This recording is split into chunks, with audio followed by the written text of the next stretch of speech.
Hey folks, I have a cool little banjo for you today. This is number 803. It's simple straight grain walnut and pistachio.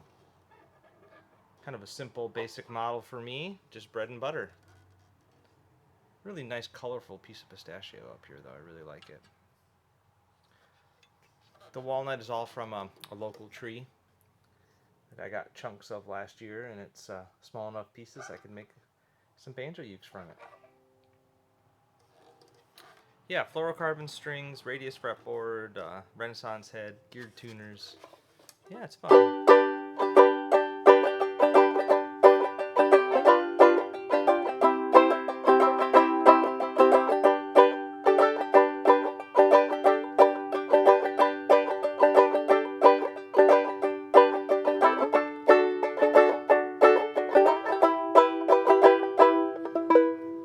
Yeah, it's just a really rich, vibrant, loud sound. It sounds really nice.